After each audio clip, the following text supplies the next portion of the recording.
Welcome to Basic Brewing Radio for Thursday, July 21st. I'm James Spencer. Here at Basic Brewing Radio, we're all about home brewing, making beer at home. In these first episodes, we hope to give you a bit of background in home brewing, and we hope to encourage you to look into the hobby further. In this episode, we continue our chat with longtime homebrewer and homebrew store owner Andy Sparks. In this podcast, we talk to Andy about the nuts and bolts of homebrewing, the basic equipment, and the basic process. We also talk about ales versus lagers and the variances in beer styles. And later in the show, we dip into our Basic Brewing virtual mailbag to answer a question about sterilizing wort. But first, our conversation with Andy Sparks. Andy and his father Neil operate the home brewery in Fayetteville, Arkansas. We spent some time with Andy after hours one Saturday, sipping a beer and getting some insight into the fun and interesting hobby of homebrewing. Andy, I want to thank you for welcoming us into your store again. No problem. Glad to have you. And in this segment, I want to talk a bit about more of the nuts and bolts of homebrewing. Sure. You've been brewing since the mid-90s, at least. Gosh, yeah, probably 15 years. And let's go through the process. Let's go through the nuts and bolts of, if someone comes in and says, I want to get into home brewing, what do I got to buy? What's the process? Set me up. Okay. Well, normally, since this is a store, we're trying to sell our kits and so forth. But the basic equipment that you need to brew, obviously you need a pot to boil all this stuff in. You're going to be boiling about 5 gallons of fluid along with a few pounds of malt extract. So you're going to need a pot that's bigger than 5 gallons, typically. But you can split that up. You can. You can do that in stages. I prefer to boil everything together. It makes sure everything's mixed thoroughly and everything's sanitized in the same pot. By boiling it, you're basically making sure that nothing is still alive in the water and in the ingredients you use. We talked in the earlier episode about the importance of sanitization, and we really cannot overemphasize that. Sanitization is the key to making quality homebrew. But you'll need a pot to boil it in. You'll need the other equipment you'll need is a fermenter. That can either be a large plastic pail. You want to use a food grade bucket or a pail, not a pickle bucket or some bucket that has had grease or something in it. Obviously, we encourage everybody to use either glass containers or food grade plastic pails. And those that can be sealed.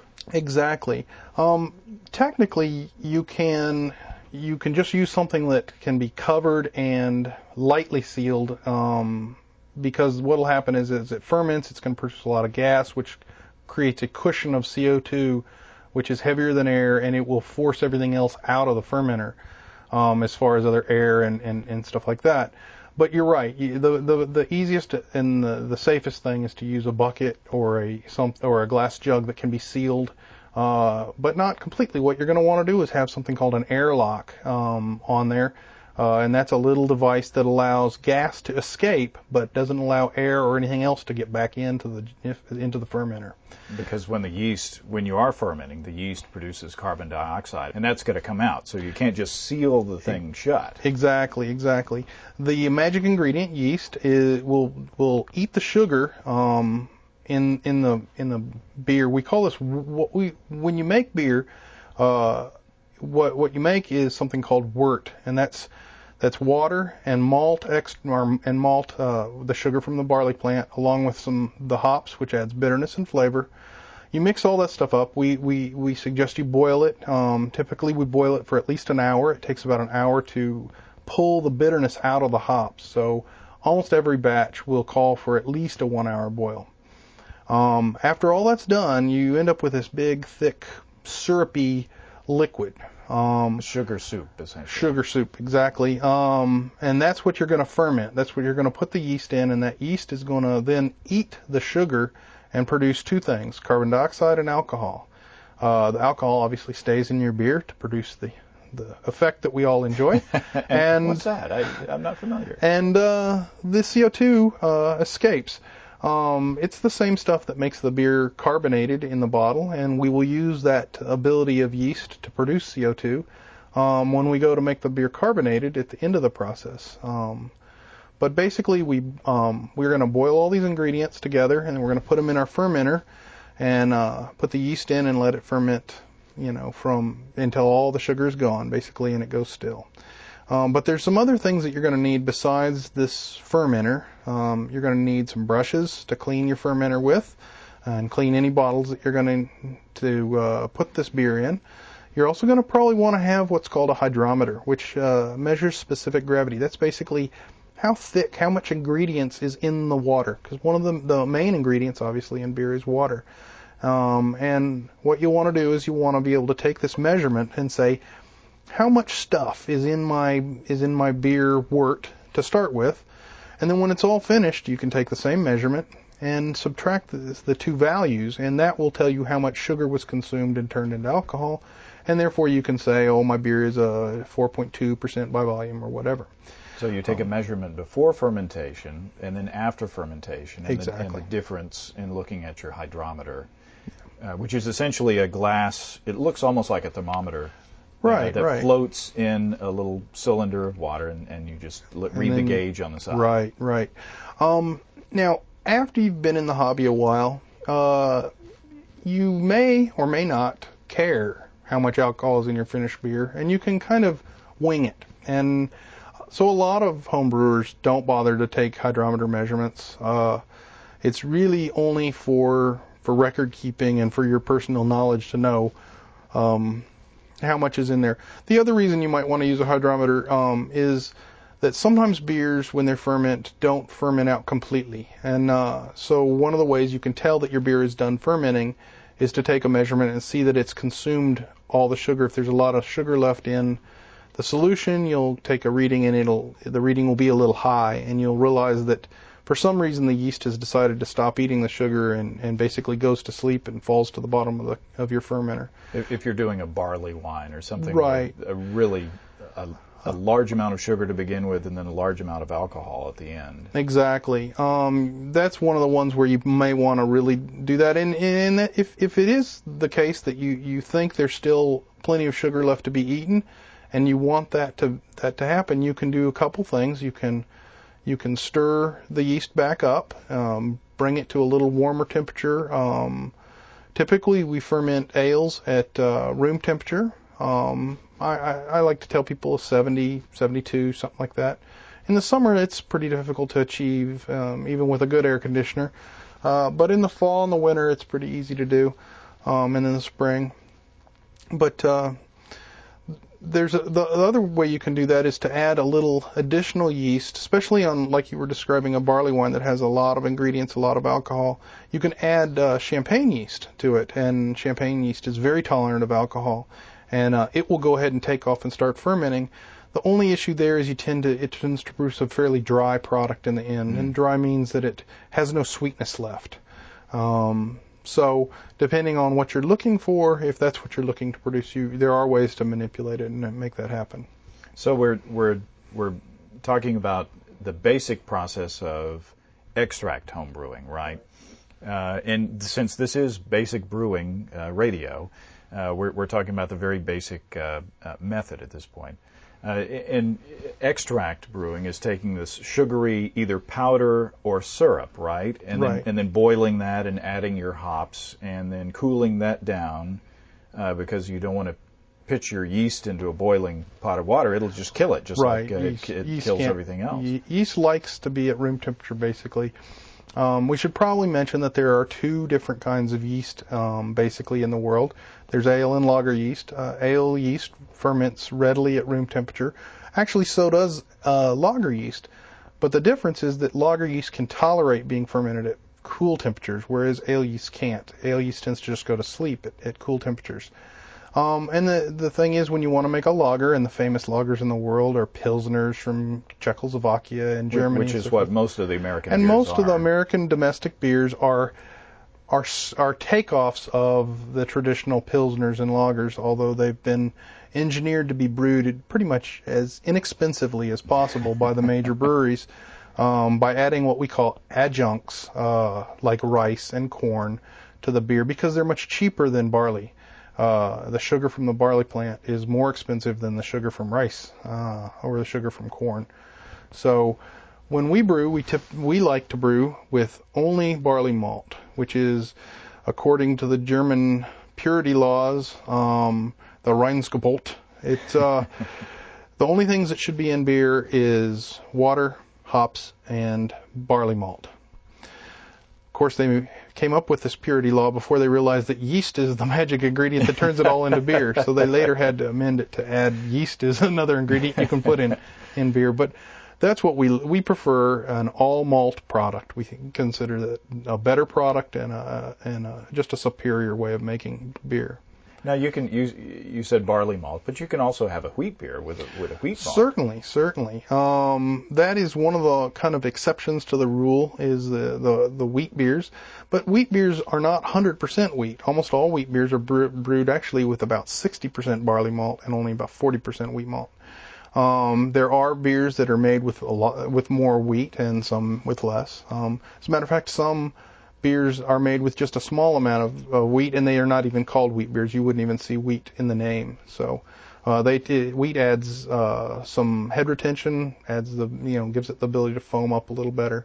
So a lot of times we'll throw a little bit of wheat in a beer just to enhance the head retention and stuff like that. And there's a little bit of an impact on the mouthfeel as well. Right. Whether the beer feels watery or a little thicker. Right. We call that body. A beer has a certain character called body, and that's how thick and viscous it feels in your mouth.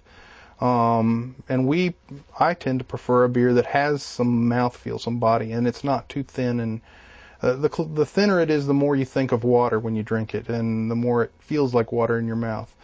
And what we want is something that has some body and some robustness in your mouth when you drink it. Now, in the previous segment, we talked a bit about the misconceptions about beer, and one of the misconceptions I think that people have about homebrewing is that if you have a homebrew beer, it's going to be just as dark and strong as it can be.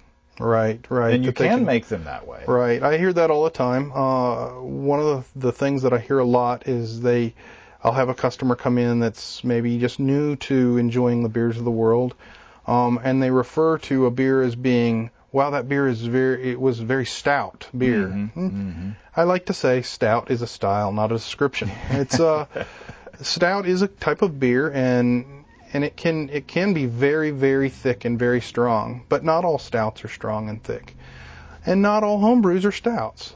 So you can make some very light beers. Exactly. Light colored beers, light tasting beers. Even a beer that is dark in color can be light tasting. Exactly. And light in body. Exactly. It's just what you put in it. Exactly. There are beers that run from very, very dark to very light, and from sweet to very dry, on both sides of the fence, lagers and ales. Typically, we hear people that think that all beers that are dark are going to be thick and heavy, and they're not. You can make a black beer that is the same thickness and has the same body and mouthfeel as a domestic pilsner.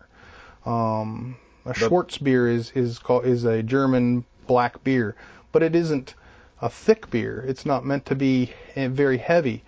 The heaviest beers are like the Russian imperial stouts, which are extremely thick and extremely heavy and full-bodied, and make a Guinness extra stout seem thin and runny. So you could eat it with a fork, but you better use a spoon to get every last drop. Get all of it, exactly.